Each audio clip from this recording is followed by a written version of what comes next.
गुरुनाथ महाराज की जय।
आज आपल्या या चौधरी लॉन्स मध्ये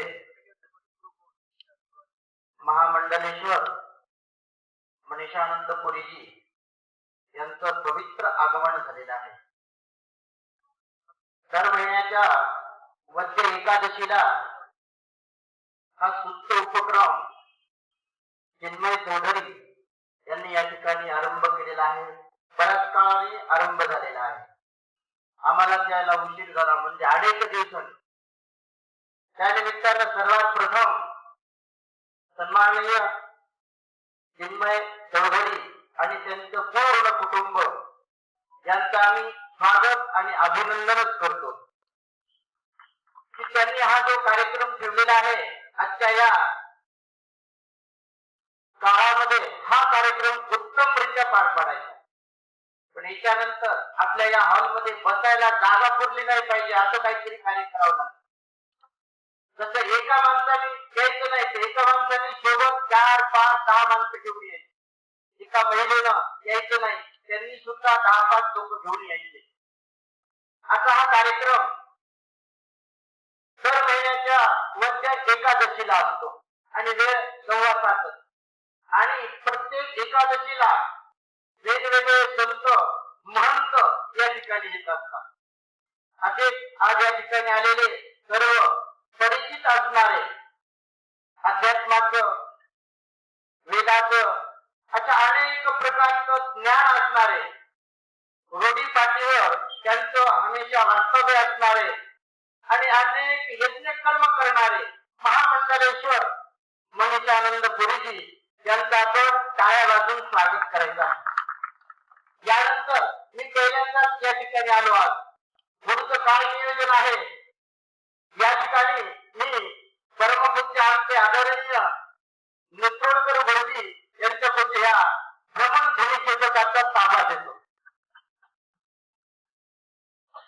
नमो गुरुभ्यो गुरुपादुकाभ्यो नमः परेश्वर पादुकाभ्याः आचार्य सिद्धेश्वर पादुकाभ्यो नमामि लक्ष्मी पादुकाभ्याः। बरोबर आज आपण भाग्यवान आहात। महामंडलेश्वर परम पूजनीय मनीषानंदजी महाराज यांचं आगमन या ठिकाणी झाले। आपण सर्वांनी टाळ्या वाजवून स्वागत महाराजांचं केलंय। या कार्यक्रमाच्या निमित्तानं दर एकादशीच्या दिवशी जी हनुमान चालीसा या ठिकाणी होते हा उपक्रम चिन्मयने ज्या ठिकाणी सुरू केला आहे त्याच्यामध्ये वरचेवर प्रगती होत चालली आहे. मनातला जो हेतू आहे की दर एकादशीच्या दिवशी हा मन चालीसेचा पाठ आणि अध्यात्माविषयी चांगले चांगले अधिकारी लोक या ठिकाणी बोलवून त्यांच्याकडून थोडंसं ज्ञान आपल्याला ऐकायला मिळावं हा हेतू खूप मनामध्ये चांगला आहे. म्हणून आज या ठिकाणी महाराजांचे आशीर्वाद आपल्याला घ्यायचे आहेत. प्रथम हनुमंतरायाचं पूजन महाराजांच्या हातून चिन्मय आपण तिथे करून घ्यायचं आहे.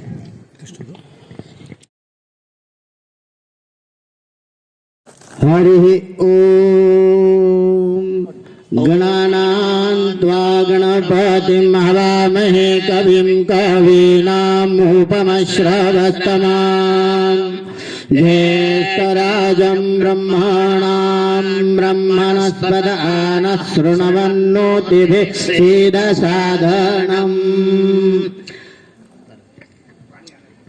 पाणी आहे का? हार घाला ना, चालतंय. हा गुलाल व्हायचा ना, हार घाला.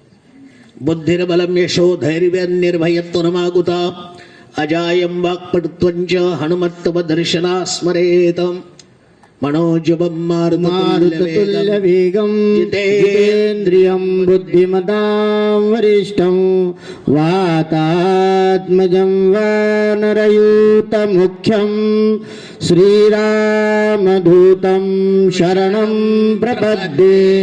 अंजनी गर्भसम्भूतो वायुपुत्रो महाबला कुमारो ब्रह्मचारिश्च तस्मै श्री हनुमतये नमः. नेत्रोदक स्पर्शनं माध्यधीरे विष्णुर्ददावारं नक्षत्रं विष्णुरेव च योगस्य करणं विष्णुं सर्वविष्णुं महेन्यगता मुख्य प्राणमहारुद्रदेवता प्रीतिरथं सायं प्रदोष पूजनं च करिष्ये. मुख्य प्राणमहारुद्रदेवताय नमः. ध्यानम् आवाहनम् आसनम् अर्घ्यं समर्पयामि. आचमनीयं स्नानं समर्पयामि. नैवेद्याय तिथे धूपम् अग्रापयामि. दीपं दर्शयामि. मुख्य प्राण महारुद्रदेवताय नमः.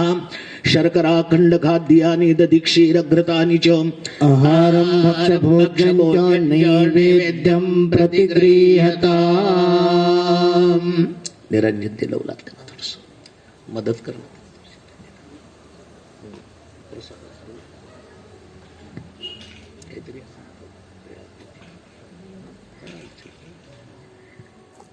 धूपम अग्रापयामि. दीपम दर्शयामि. नैवेद्यम आहे का? इथे आहे का? साखर आहे का तिथे? साखरेचा नैवेद्य दाखवा महाराज. शर्कराखंड खाद्यानि दधिक्षीरघृतानि च आहारं भक्षभोज्यं च नैवेद्यं प्रतिगृह्यताम्. मन्त्रपुष्पाञ्जलिं समर्पयामि. नमस्कारं करोमि महारुद्र भगवान की जय. महाराजांच्या हातून हनुमंतरायाचं पूजन झालेलं आहे. या ठिकाणी प्रथम आपण महाराजांचे आशीर्वाद श्रवण करूया. महाराजांना विनंती करतो की आज आपण या येणाऱ्या सर्व भक्तांसाठी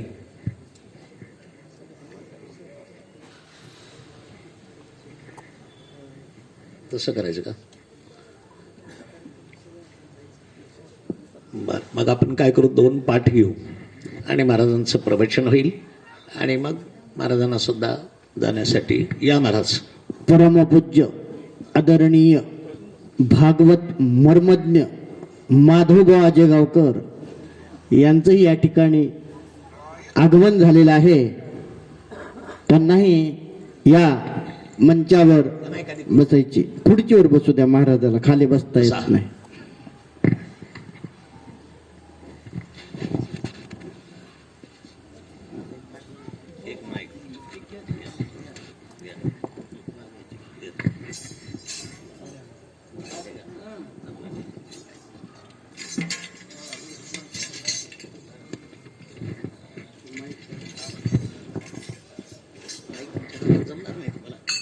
हरे नमः.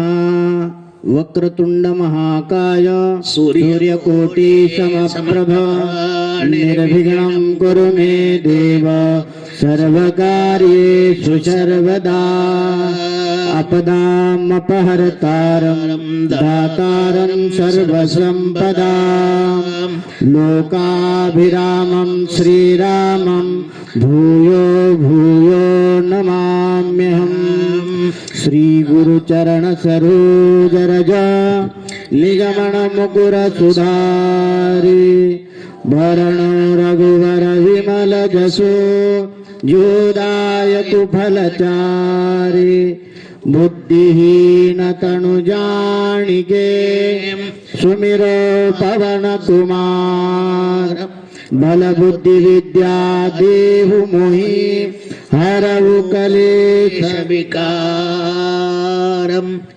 मनुमान ज्ञान गुण सागर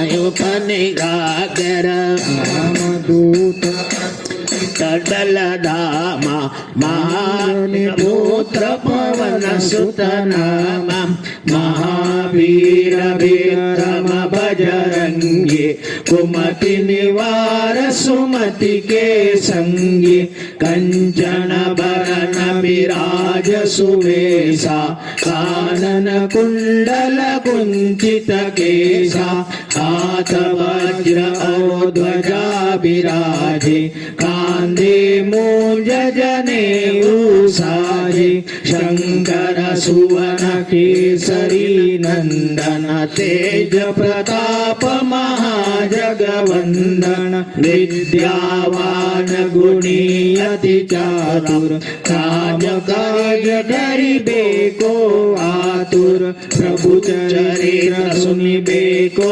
रसिया राम लखन सीता मन बसिया सूक्ष्म रूप धरि सियहि दिखावा विकट रूप धरि लंक जरावा भीम रूप धरि असुर संहारे रामचंद्र के काज सवारे लाय सजीवन लखन जियाये श्री रघुबीर हरषि उर लाए रघुपति की बहुत बड़ाई तुम मम प्रिय भरत ही सम भाई सहज वदन तुमरो यश गावे अस कहि श्रीपति कंठ लगावे सनकादिक ब्रह्मादि मुनीसा नारद सारद सहित अहिसा गम कुबेर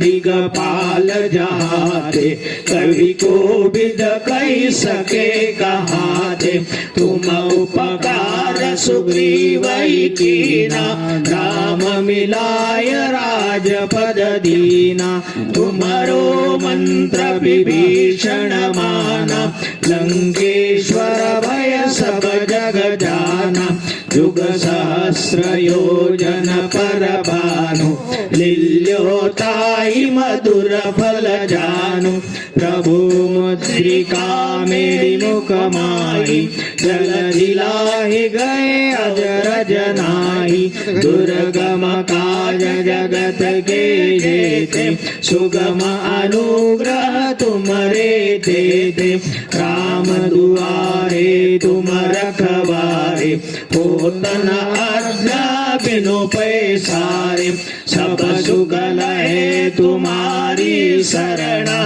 तुम रक्षक काहू को डरना आपन तेज समारो आपे तीनों लोक हाकते कापे भूत पिशाच निकट नहीं आवे महावीर जब नाम सुनावे नासे रोग हरे सब पीरा जपत निरंतर हनुमत बीरा संकट दे हनुमान छुड़ावे मन क्रम वचन ध्यान जो लावे सब पर राम तपस्वी राजा तिनके काज सकल तुम साजा और मनोरथ जो कोई लावे सोई अमित जीवन फल पावे चारों युग परताप तुम्हारा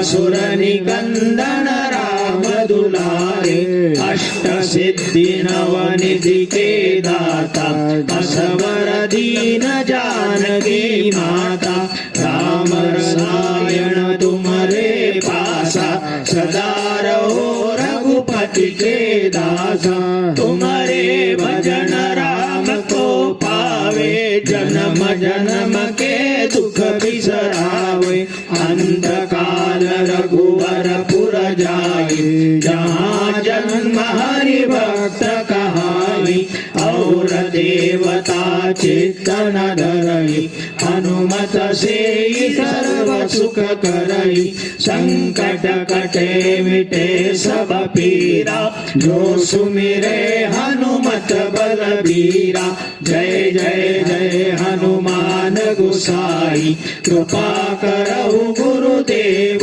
की नाई जो सत बार पाठ कर कोई छूटहि बंदी महासुख होई जो यह पढ़े हनुमान चालीसा होय सिद्धि साखी गौरीसा तुलसीदास सदा हरि चेरा कीजे नाथ हृदय माडेरा कीजे नाथ हृदय माडेरा पवन तनय माडेरा पवन तनय संकट हरण मंगल मूर्ति रूप राम लखन सीता सहित हृदय बसहु स्वरूप कंवर रामचंद्र की जय उमा सुत हनुमान की जय उमापति महादेव की जय बाई संतन की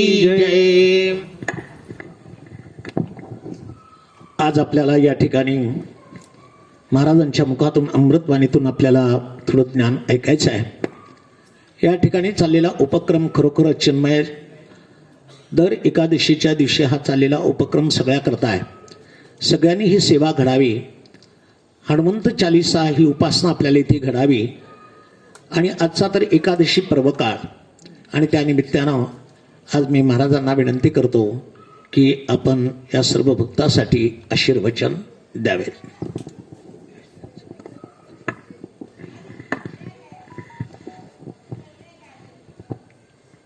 हरि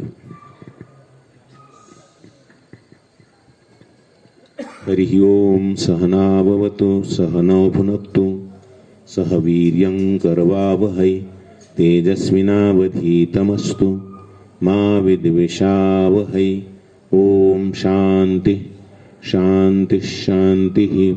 योऽन्तः प्रविश्य मम वाचमिमां प्रसुप्तां सञ्जीवयत्यखिलशक्तिधरस्वधाम्ना अन्यांश्च हस्तचरणश्रवणत्वगादीन् प्राणान्नमो भगवते पुरुषाय तुभ्यं. ब्रह्मानन्दं परमसुखदं केवलं ज्ञानमूर्तिं द्वन्द्वातीतं गगनसदृशं तत्त्वमस्यादिलक्ष्यम् एकं नित्यं विमलमचलं सर्वधी साक्षिभूतं भावातीतं त्रिगुणरहितं सद्गुरुं तन्नमामि. विनायकं गुरुं नौमि साखरे नाम विश्रुतं येषां चरणसान्निध्यात् जीवा मुक्ता भवन्ति. साखरे वंशविख्यातं ज्ञानदानपरायणं विनायकं गुरुं वन्दे भवबन्धविमुक्तये. श्रीरङ्गनाथं गुरुराजवर्यं मुमुक्षूणां ज्ञानदानैकदक्षं प्रभावती क्षेत्रनिवासिनं नमामि वेदान्तविदां वरिष्ठम्.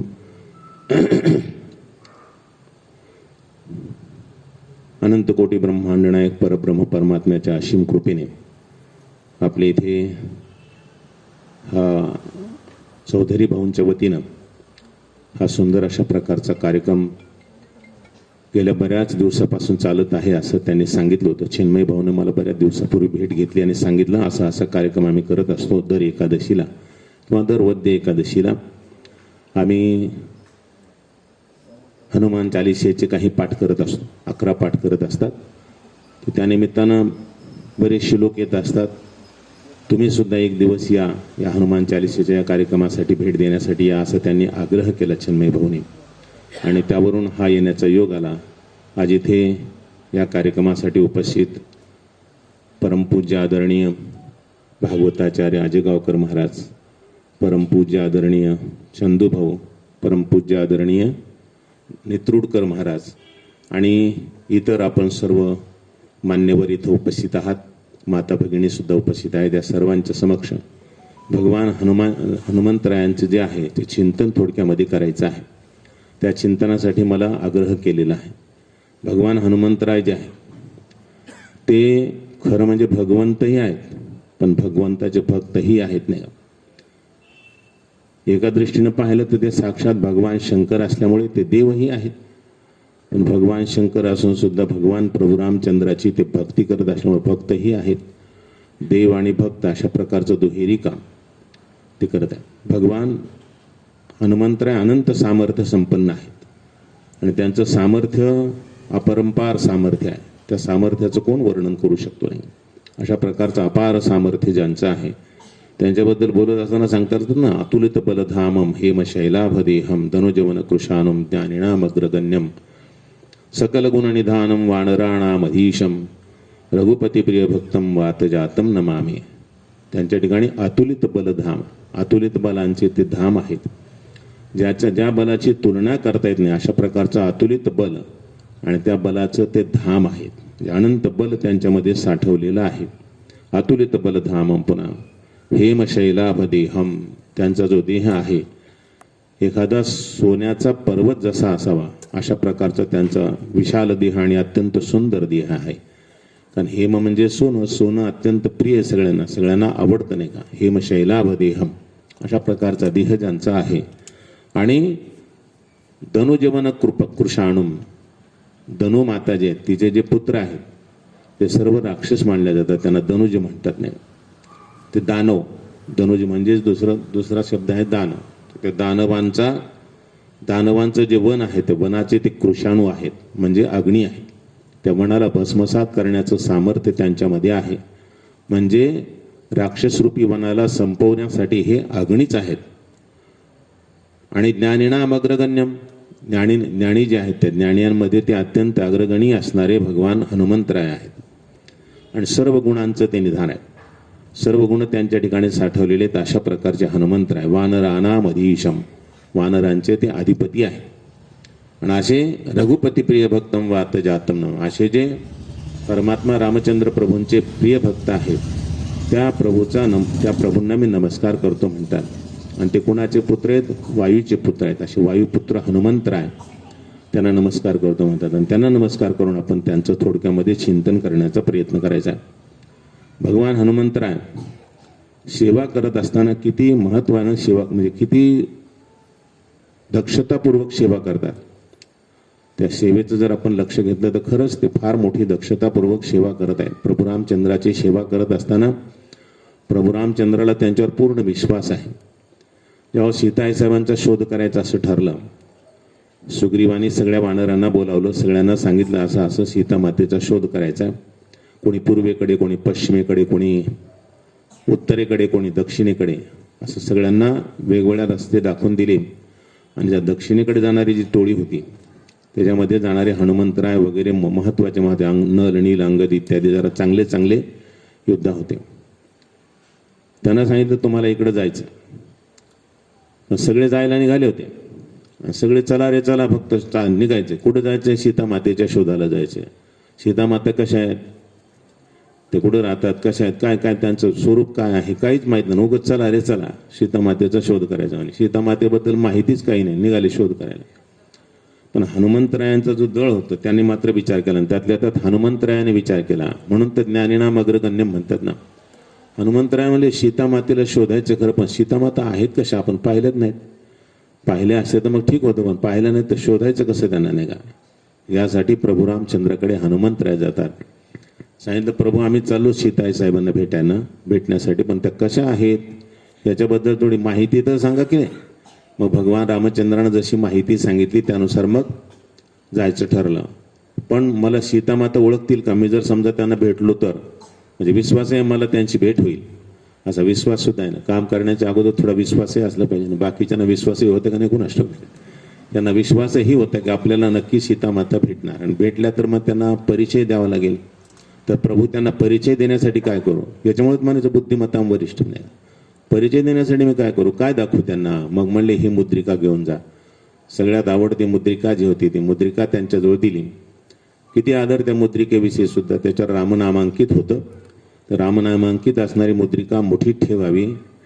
तर समजा राक्षसांशी युद्ध करण्याचा प्रसंग आला, कुठं तर एखादी बुक्की मारत असताना कदाचित जोरात बुक्की मारली तर हातातली निष्ठून जाईल कदाचित. मग ठेवू कुठं, नाही का, कुठं ठेवा, कंठात ठेवा, इकडं ठेवा, कुठं ठेवायचे कुठं. मग शेवटी तोंडामध्ये ते ठेवायचे ठरलं, नाही का. मग रामनाम हे कुठं ठेवायचं, जिभेच्या खाली, तिथं जरा जपून ठेवायचं, नाही का. आणि फार मोठी मोलाची वस्तू आहे ती, आणि अशी मोलाची वस्तू जपून ठेवायची, ते सुद्धा फार प्रयत्नपूर्वक जपून ठेवण्याचा प्रयत्न त्याने केलेला आहे. आणि मग सीताई साहेबांचा शोध करायला निघाले. सगळ्या वानरांना भुका लागत होत्या, पण हनुमंतरायांना भूक लागत नव्हती. कारण त्यांनी ठरवलं होतं ज्या दिवशी सीताई साहेबांचा शोध लागेल त्या दिवशी आपल्याला जेवण करायचं, तोपर्यंत जेवण नाही करायचं. सीताई साहेबांचा शोध लागला पाहिजे तोपर्यंत जेवण नाही करायचं. याला म्हणतात सेवा, नाही का. सेवा करत असताना स्वतःच्या देहाची पर्वा करू नये, तर ती खरी सेवा असते.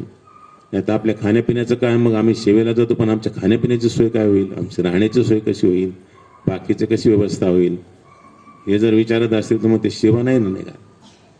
ते काम आहे, नाही का. काम करण्यासाठी झाले, सेवेसाठी नाही झाले. काम वेगळे आणि सेवा वेगळी नाही.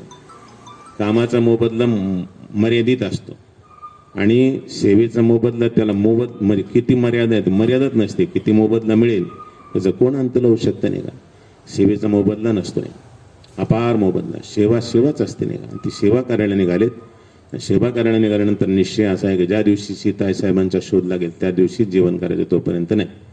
तोपर्यंत अन्न सेवन नाही करायचं. सीताई साहेबांचा शोध करायला चाललेले. तर असताना बऱ्याच ठिकाणी बरेच प्रसंग आले. त्या प्रसंगातून किती अगदी सावधानपणे जात आहेत. बुद्धिमत्तां वरिष्ठम म्हणून जे आपल्याला पाहायला मिळतं, तर प्रत्येक गोष्टीमध्ये त्यांची बुद्धिमत्ता पाहायला मिळते, नाही का. ती सुरसा राक्षसिणी ती अन्न खाण्यासाठी बसली होती समुद्रामध्ये. तर तिने एक पट तोंड केलं तर दुप्पट करायचे, तिने दुप्पट केले की 4 पट करायचे, 4 पट केले की 8 पट, नंतर 16 पट, इतकं जास्त जास्त वाढवत गेले. आणि तिने एकदम फार मोठं तोंड केलं की छोटं स्वरूप धारण केलं, अगदी सूक्ष्म. पण तिच्या तोंडातही गेले आणि परतही आले. म्हणे झालं का तुझं काम, फक्त एवढंच होतं ना तुझं म्हणणं की तुझ्या तोंडात मी आलो पाहिजे, चालेल ना. आता चाललो. तेव्हाच तिनं सांगितलं तू काम करू शकतो प्रभू रामचंद्राचं, नाही का. तू हुशार आहेस, नाही का, फार बुद्धिमान आहेस, नाही का. तू मात्र प्रभू रामचंद्राचं काम करू शकतो. हे जसं सुरसेनं सांगितलं तसं लंकेनं सुद्धा सांगितलं आता तूच हे करणार आहेस, नाही का. तुझ्याकडून हे काम होणार आहे, नाही का. लंकेमध्ये गेल्यानंतर सुद्धा लंका भगवंत म्हणजे हनुमंतरायाला अडवण्यासाठी आली. हनुमंतरायाला सांगितलं माझा अनादर करून कुठं चालला असेल तू, नाही का. तेव्हा हनुमंतराने एक बुक्की मारली होती, रक्त ओकायला लागली होती. तेव्हा तिनं सांगितलं झालं काम, आता रावणाचं सगळं संपलंय असं लक्षात येते, नाही का. कारण मला सांगितलं होतं एखादा जर समजा शक्तिशाली वीर आला आणि त्यानं जर तुला बुक्की मारल्यानंतर रक्त ओकायला लागलं असं समजा आता रावणाचं आयुष्य संपलेलं आहे, आता नाही का. रावणाचं काही खरं नाही आता.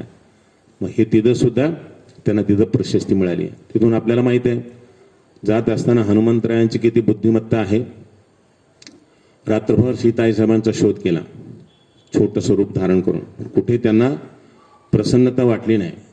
त्या गावामध्ये त्यांना प्रसन्नता वाटेल असं काही नव्हतंच, कारण ते राक्षसाचं गाव होतं, नाही का.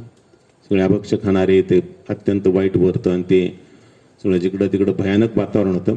त्या वातावरणामध्ये फिरले हनुमंतराय, पण मनाला कुठे प्रसन्नता वाटली नाही. पहाटे पहाटे ज्या घराच्या जवळ आले तिथं मात्र त्यांना थोडी प्रसन्नता वाटली. हनुमंतराय एकदम खुश झाले. का खुश झाले माहिती आहे का. ते घर चांगलं सुंदर होतं एकदम, त्या घराला चांगलं सुंदर लेप केलेला होता. त्या घरावर शंखचक्राचे चिन्ह होते. त्या घराच्या समोर तुळशी वृंदावन होतं. समोर सडा टाकलेला होता गाईच्या शेणाचा. सुंदर वातावरण एकदम सुवास दरवळत होता. त्यांना वाटलं इथं कोणीतरी भगवत भक्त राहतो, इथं कोणीतरी आहे, एखादा भगवत भक्त राम भक्त कोणीतरी आहे इथं, असं त्यांना वाटलं. पण म्हणले इथं हे राक्षसाचं गाव आहे. आणि राक्षसाचं गाव म्हटलं की कदाचित इथं धोकाही होऊ शकतो, नाही का. कदाचित धोका देण्यासाठी सुद्धा अशा प्रकारचं मायावी रूप धारण केलेलं असू शकते, नाही का. पण मायावी आहे का खरं आहे हे आपल्याला आता लगेच कळेल. बुद्धिमत्ता वरिष्ठ असल्यामुळे लगेच कळेल असं त्यांच्या लक्षात आलं. हनुमंतराय तिथंच थांबले पहाटेच्या वेळेला. म्हणजे जर समजा तो खराच वैष्णव असला तर आता उठायची वेळ झाली वैष्णवाची. पहाटे वैष्णवांची उठायची वेळ आहे. आपली पहाट म्हणजे 9 वाजता होते नाही का, त्यांची 4 वाजताच असते पहाट नाही का, आपली 9 वाजता होते, हळूहळू पहाट होते नाही का. त्यांचे सुद्धा चांदणी तितकी वर येते सकाळी, आपला चंद्रमा सूर्यच इतका वर आला पाहिजे नाही का, चांदणी जितकी वर येते तितकं सूर्यच वर आला पाहिजे, तेव्हाच आपली झोप उघडते नाही का. तसं नव्हतं ते. वैष्णव आहेत, सकाळी लवकर उठणार, उठल्याबरोबर काय म्हणतात हे पाहायचं नाही, याच्यावरून विचारायचंच नाही कोण येते, लगेच ठरतं नाही का कोण येते. आणि तसंच झालं. जेव्हाच त्या घराचे स्वामी उठले, उठल्याबरोबर जांभई देत श्रीराम श्रीराम श्रीराम जांभई देतच उठले. हनुमंतराय तर नाचायला लागले, म्हणे वा, अरे हे तर खरा भक्त आहे की नाही का प्रभू रामचंद्राचा, आपला भाऊच आहे हा, माझ्या प्रभूचं नाव घेतो म्हणजे आपला भाऊच आहे हा. हा, इथं मात्र जमते काम, साधू आहे साधू, विचारायचीच गरज नाही. जसे ते बाहेर आले, जांभई देत आळस वगैरे देत बाहेर आले, तर बाहेर आल्याबरोबर ह्याने नमस्कार केला, त्यांनी ह्यांना नमस्कार केला. आपण कोण, आपण कोण, दोघांनी एकमेकाचा परिचय दिला. हनुमंतरायाने ह्यांना परिचय दिला, बाकीच्या कोणाला परिचय दिला नव्हता. यांना का परिचय दिला? साधूशी न होय कारज हानी, साधूकडून कार्यहानी होत नाही, साधू माणूस आहे. याला जर आपण खरं खरं सांगितलं, नाही तर दूत खरं सांगत नसतात बरं का, पण दूताने खरं सांगितलं ह्यांना, त्याचं कारण काय, हा साधू होता. साधू आपलं काम साधवणार आहे, आपलं काम बिघडवणारा नाही का. साधनोती परकार्य मी ते साधू नाही का, ते साधूच आहेत नाही का. याच्यासाठी सांगायला हरकत नाही, सगळा परिचय दिला. आणि मग ह्यांनी विचारलं तुमचा परिचय काय, मग त्याने सांगितलं मी रावणाचा भाऊ आहे.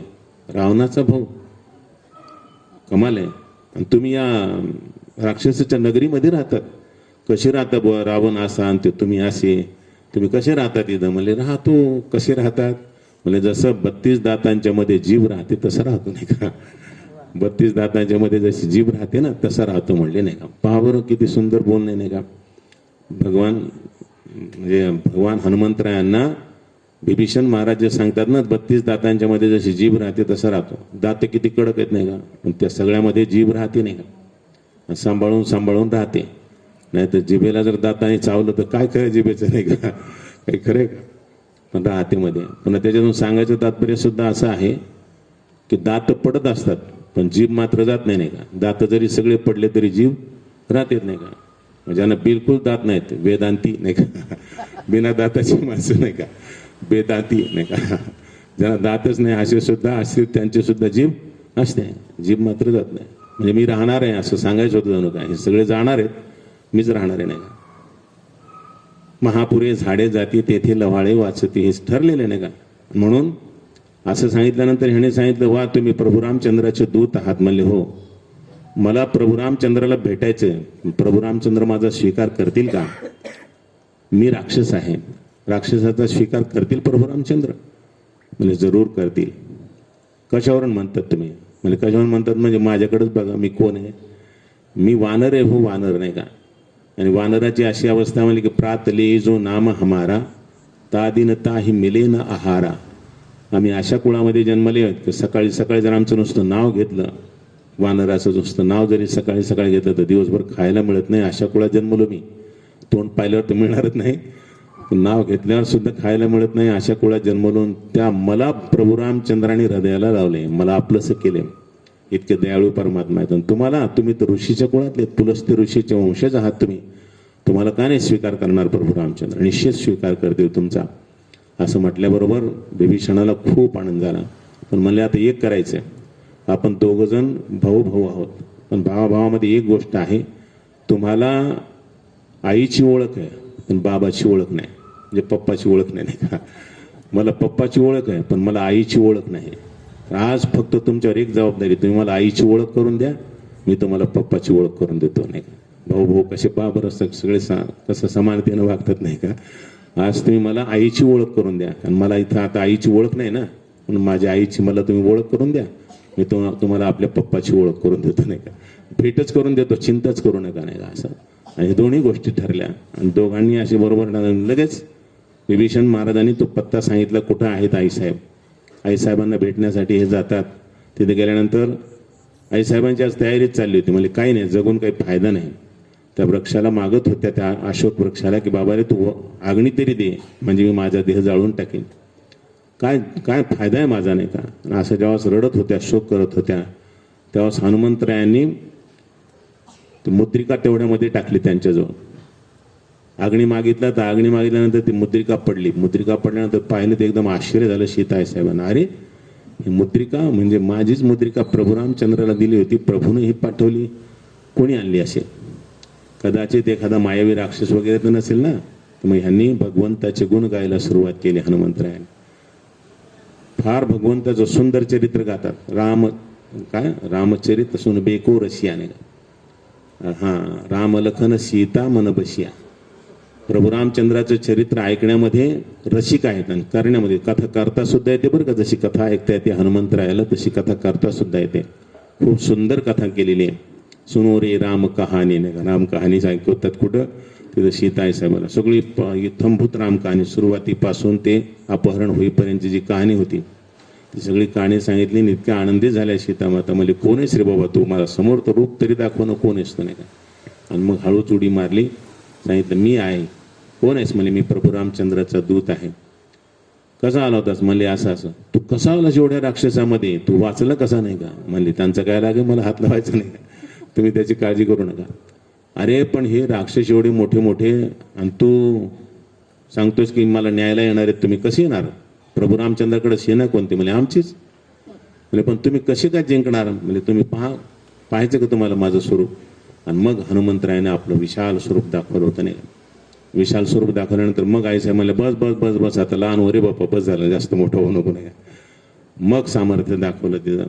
पण म्हणले आता आई आता तू चिंता करू नको, प्रभू रामचंद्र तुला न्यायला येणार आहेत. पण आई आता मला भूक लागली. भूक केव्हा लागली लक्षात राहणार. आता आईसाहेबांची भेट झाल्यानंतर मग भूक लागली, तोपर्यंत भूक लागली नव्हती त्यांना. आता भूक लागली आई, आता मला काहीतरी सांग, काहीतरी खायला दे मला. सीताई साहेब म्हणल्या माझीच खाण्याची पंचायत आहे बेटा, तुला कुठून द्यायचं नाही का. मी जिथं परक्याच्या ठिकाणी राहते इथं माझी खाण्याची पंचायत, तुला कुठून खायला देऊ? म्हणजे आई मला खायला काय दुसरं लागतं का ग? अरे मला काय झाडाचे फळं वगैरे लागतात, हे बगीचा दिसायला, इथं जातो बगीच्यातली फळं खातो. म्हणजे बाबा हे बगीच्यामध्ये ना रक्षक आहेत राक्षस. राक्षस इथं रक्षण करतात आणि ते राक्षस फार भयानक आहेत बाबा. तू जर खायला गेलास फळं एखाद्या वेळेस तुझी त्याची मारामारी लागेल, नसलेला ताण होईल नाही का. खाली पडलेले तेवढे फळं खाय. हनुमंतरायामध्ये इतक्या दिवसाची भूक आणि खाली पडलेले फळं खाऊन पोट कसं भरण नाही का. खाली पडलेले 4-2 सुकलेली फळं असतील कसं पोट भरल. खाली पडलेलेच म्हणले नाही, मग तेवढंच करायचं म्हणजे बस, बाकीचं काय नाही. अरे बाबा खाली पडलेलेच काय, माझी आज्ञा पालन कर. म्हणजे हो. मग झाड उपटायचं असं, फळाचं झाड असं जोरजोरात हलवायचं असं, खाली पडलेले खायचे नाही का. उपटून फेकून द्यायचं पुन्हा ते हलवायचं, खाली पडलेले फळं खायचे आणि फेकून द्यायचं ते असं. जेव्हा त्या रक्षकांच्या लक्षात आलं तेव्हाच मग त्यांचं युद्ध सुरू झालं नाही का. त्या युद्धामध्ये मग आपल्याला माहिती आहे ते अक्षय कुमाराला वगैरे मारल्यानंतर मग पुन्हा स्वतः इंद्रजित आला, त्याने त्यांना पकडून नेलं वगैरे वगैरे सगळा पुढचा प्रसंग. पण सांगायचं तात्पर्य असं आहे की रामदूत म्हणून दूताकडे जे असायला पाहिजे आवश्यक अशा प्रकारचं सामर्थ्य, दूताकडे असणारी जी हुशारी असायला पाहिजे, जी बुद्धिमत्ता असायला पाहिजे, ते बुद्धिमत्ता हनुमंतरायाकडे होते. त्या हनुमंतरायांच्या बुद्धिमत्तेमुळे हनुमंतराय एवढे महान ठरले नाही का. हनुमंतरायाने ते काम केलं नाही का. भगवान हनुमंतरायाने जे काम केलं ना ते किती महत्वाचं झालं. एकतर त्या रावणाचं मनोबलच खचित करून टाकलं नाही का. रावणाचं मनोबल, सगळ्या तिथल्या सैनिकांचं सुद्धा मनोबल खचित करून टाकलं. त्याने विचार केला एक वानर जर एवढी सगळी लंका जाळू शकतो तर असे बरेच वानर आहेत म्हणा नाही का. हनुमंतरायाने सांगितलं मी सगळ्यातलं लहान आहे, माझ्यासारखे माझ्यापेक्षा बलशाली जास्त वानर तिकडे जास्त नाही, मी सगळ्यात लहान आहे फक्त नाही का, कमी बलाचा फक्त मी एकटाच आहे नाही का. असं धाक बसवला होता. रावणाचे सगळे जे सैनिक होते ते घाबरले होते. म्हणजे एक एवढंसं आले तर याने एवढं धिंगाणा घातला, सगळा लंकानगर जळवून टाकलं. तर आता बाकीचे जर ते सगळे आले तर काय करतील कोणास ठाऊक. हे दूताचं खरं महत्व आहे नाही का. त्या समोरच्या शत्रूचं मनोबल खचित होणं हे फार महत्वाचं. मनोबल खचित झालं की मग पुन्हा किती जरी तो उठण्याचा प्रयत्न करायला लागला तरी होत नाही. बऱ्याच वेळा असं सुद्धा होतं, जसं युद्धामध्ये तसं इकडं ह्याच्यात सुद्धा कथन करण्यामध्ये सुद्धा एका वेळा मनोबल खचित झालं. समजा मला तुम्ही बोलायला सांगितलं, मी समजा पाहिले की आता हे महात्मे आले ते महात्मे आले तर हे आपल्यापेक्षा हुशार आहेत बुवा, आता हे काय म्हणतात कोणास ठाऊक. असं जर झालं मनोबल खचित झालं आणि एखाद्याने सांगितले हे फार विद्वान आहेत बरं का, फार विद्वान आहेत, हे असे आहेत तसे, असं जर सांगितलेलं असेल तर मग तिथं सुद्धा मनोबल खचित होतं. मग काय बोलावं बुवा इथं नाही का असं वाटतं नाही काय बोलावं. मग ते बोलत असताना सगळं बिघडूनच जाते नाही का. जे बोलायचे ते सुद्धा विसरून जातं. मनोबल खचित झालं की बिघडला मामला नाही का. मनोबल खचायला नाही पाहिजे. आणि ते मनोबल खचित करून टाकलं नाही का. हनुमंतरायाने त्यांचं मनोबल खचित करून टाकलं. आणि आपल्याला माहिती आहे लंका जाळी. सीताई साहेबाला सांगितलं, आई चिंता करू नको, मी थोड्या दिवसात प्रभू रामचंद्राला घेऊन येतो आणि तुला आम्ही घेऊन जाऊ, काळजी करायचं काम. मग अशा प्रकारची बुद्धिमत्ता ज्यांची आहे त्या बुद्धिमत्तेच्या द्वारा प्रभू रामचंद्राला येऊन सगळं काही सांगितलं, कसे कसे झालं, काय काय कशी भेट झाली सीताई साहेबांची वगैरे. त्याच्यानंतरचे प्रसंग आपल्याला सगळे माहिती आहेत. पण हनुमंतरायांनी जी केलेली सेवा आहे त्या सेवेचं ऋण भगवान रामचंद्र स्वतः मानतात नाही का. माझ्या हनुमंताचं ऋण माझ्यावर आहे, ते ऋण कशानंच मला फेडता येत नाही असं भगवान रामचंद्र प्रभू समजतात. म्हणजे भक्ताने केलेल्या सेवेचं ऋण देवानं मानावं याच्यासारखी सेवाच खरं म्हणजे नसते नाही का. किती महान सेवा आहे ती. भगवंतानं म्हणावं की मी माझ्या हनुमंताच्या सेवेचा मोबदला देऊ शकत नाही असं देवानं म्हणावं. ब्रह्मांडाच्या नायकानं म्हणावं. ज्यांच्याकडे कशाची उणीव नाही त्यांनी म्हणावं नाही का. कसं अवघड आहे नाही का. तेव्हाच हनुमंतरायांच्या सगळ्यांच्या सहकार्यानं प्रभू रामचंद्राने लंकेवर स्वारी केली, लंका जिंकली, रावणासहित सर्व राक्षसांचा वध केला, बिभीषणाला राज्य दिलं. आणि प्रभू रामचंद्र जेव्हा परत आले तर भरत महाराजांना जास्त उशीर नाही केला राज्याभिषेक करायला. राज्याभिषेक एकदम लवकरात लवकर करून टाकला. म्हणजे विलंब केला की विघ्न येते नाही का.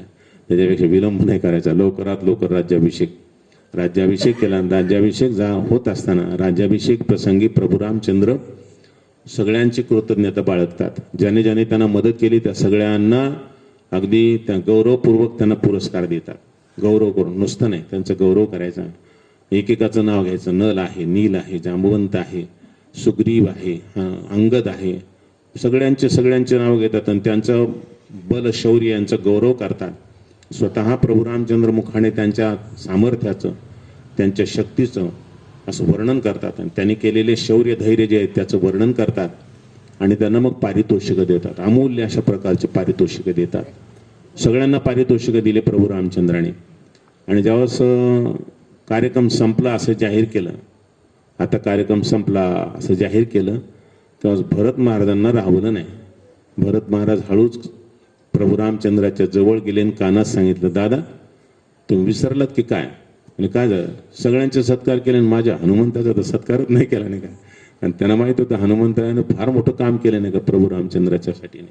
फार मोठं काम, स्वतःचा जीव अनेक वेळेला धोक्यात घालून त्यांनी प्रभू रामचंद्राच्या कार्यासाठी खूप मोठं मदत केलेली, फार मोठी मदत.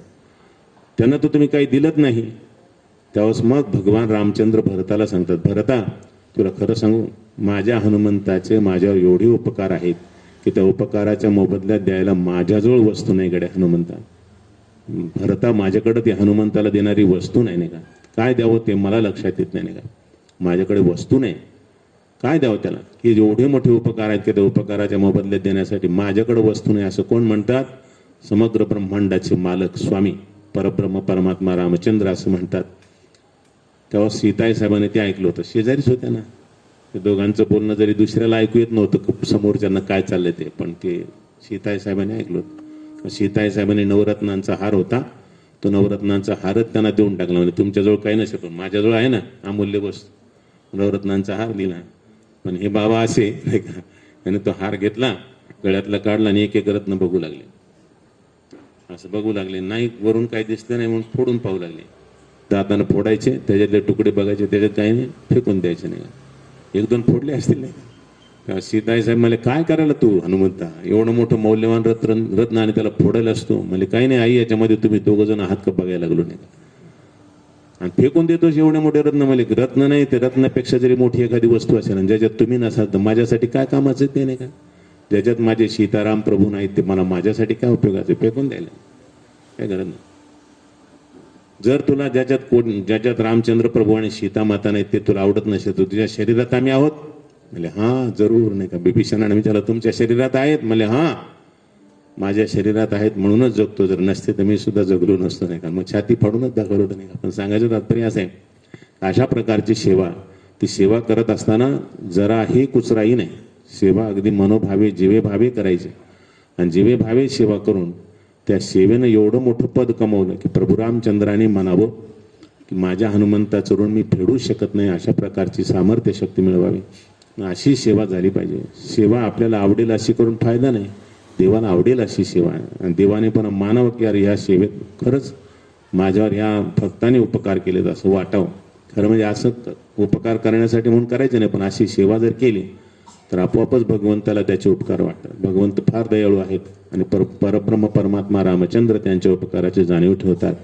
आणि सीताई साहेब तर त्यांच्यावर खूप प्रसन्न नाही का. अष्टसिद्धी नवनिधिके दाता असं बरं दीन जानकी माता. आईसाहेबांनी तर खूप अगदी म्हणले माझा पुत्र माझा हनुमंत, त्या हनुमंताला मी वरदान देते. काय वरदान? अष्टसिद्धी आणि नवनिधी यांचे तू दाता होशील. तुला ज्याला पाहिजे त्याला अष्टसिद्धी देऊ शकशील, ज्याला पाहिजे त्याला नव प्रकारच्या निधी सुद्धा देऊ शकशील.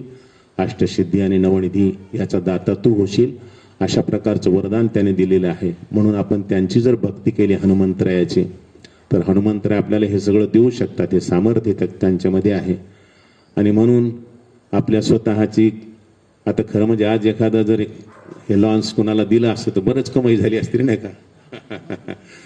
चिन्मय भाऊची बरीच कमाई झाली असते नाही का. पण त्याने ते सोडून दिलं नाही का.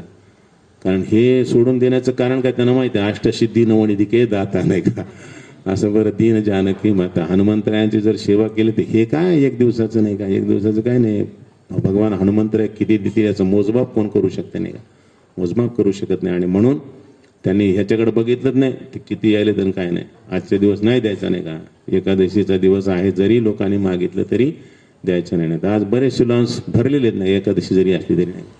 पण ह्या लॉन्समध्ये फक्त हनुमान चालीसाच होते. याचं कारण आहे ते अष्टसिद्धी नवनिधी के दाता असणारे प्रभू भगवान हनुमंतराय ते आपल्याला पाहिजे ते देऊ शकतात. ती सामर्थ्य शक्ती त्यांची आहे. म्हणून त्यांच्या चरणावर नतमस्तक होऊन माझी झालेली जी 2 शब्दांची सेवा आहे ते थांबवतो. इथून जाऊन पुन्हा कार्यक्रम करायचा थोडासा. आमच्या इथं आमचे गुरुवर्य स्वामीजी जे आहेत त्यांच्या जयंतीचा उत्सव चालू आहे. त्यामध्ये कीर्तन होणार आहे आता इथून गेल्यानंतर. तर मी भाऊंना आग्रह केला होता मी दुसऱ्या एकादशीला आलं तर चालेल का. नाही नाही नाही नाही तुम्हाला आजच यावं लागेल नाही. त्यासाठी आज यावं लागलं. भाऊचा आग्रह असतो. म्हणून झालेली जी सेवा आहे ती इथेच थांबवतो. उपस्थित असणारे सर्व महात्मे यांना धन्यवाद देतो. आमचे अद्वैत चैतन्य स्वामीजी महाराज सुद्धा इथं आलेले आहेत. आणि बाकी आपण सर्व उपस्थित असणारे भक्तगण माता भगिनी आणि आता ज्यांची नावं घेतली होती अगोदर ते सर्व महात्मे या सगळ्यांच्या समक्ष झालेली जी सेवा आहे ती भगवंताच्या चरणी समर्पित करून सेवेला विराम.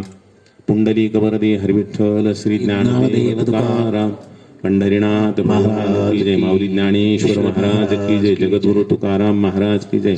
अवधूत चिंतन श्री गुरुदेव दत्त बजरंग बली की जय. ओम नमः पार्वती पते हर हर महादेव. सद्गुरु स्वामी दिव्यानंद पुरीजी महाराज की जय. धन्यवाद महाराज. आज आपण सुंदर महाराजांच्या मुखातून हनुमंताचं चरित्र कथा आपण ऐकली. मारुतीरायाचं आख्यान महाराजांचं सुंदर कार्य आहे. महाराजांची कीर्तनं खूप छान असतात. प्रवचन अध्यात्मज्ञान अनेक शिष्य महाराजांचे आहेत. रुडी पाटीच्या ठिकाणी सुंदर संस्थान आहे महाराजांचं. पण आज खरोखर आपला भाग्ययोग आहे. पूर्व पुण्यासदा गाठी संत भेटी तद होया. धन्य धन्य संत संग भेटे पांग जन्माचा. महाराजांच्या मुखातून हे ज्ञान ऐकलं याला सुद्धा भाग्य लागत आहे. म्हणून सत्संगती जीवनामध्ये जी घडते खरोखर चिन्मयानं दर एकादशीच्या दिवशी आपल्या सर्वांकरता हे ठेवलं आहे. काय आपल्याला सत्संगतीत मिळेल. जाड्यंबी हो हरत सिंचती वाच सत्यम मानोन्नती दिशती पाप उपाम करोती. काय की आपलं जे अज्ञान आहे ते दूर आपल्याला कथा ऐकले ज्ञान ऐकलं की मिळत आहे. त्यांच्या वाणीतून निघणारे शब्द आपल्यावर सिंचन करतात. आपल्याला उत्तम प्रकारचा मान मिळतो आणि हे ज्ञान आपल्याला ऐकायला मिळतं. हे आपलं भाग्य आहे. एकादशीच्या पर्वकाळाच्या निमित्तानं महाराजांनी हनुमंताचं चरित्र खूप आपल्याला सांगितलं. आणि हे अशा दर एकादशीच्या दिवशी चिन्मयाने ठरले की अनेक संतांना आपल्याला या ठिकाणी बोलवायचं.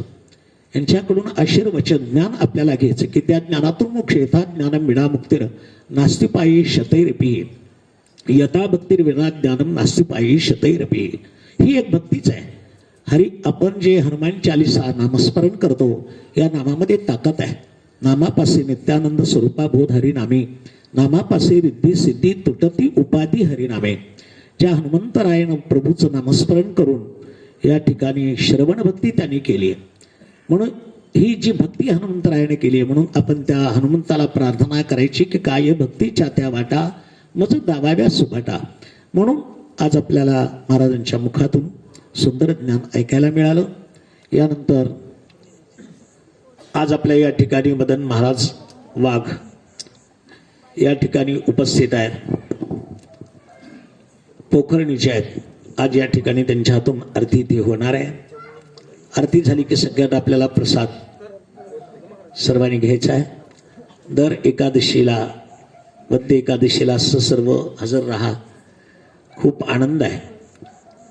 आरती लावायची. मंगलम भगवान विष्णू मंगलम गरुडध्वजा मंगलम पुंडरीकाक्षो मंगलाय तनो हरिः.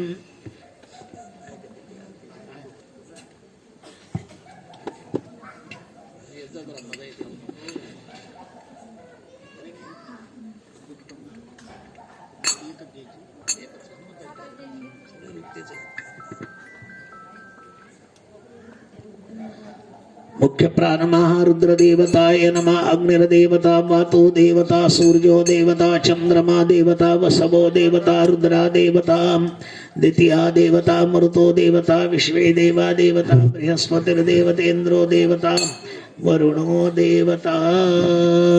अस्तु श्रीः अस्तु श्रीः अस्तु श्रीः मंगलानि भवन्तु.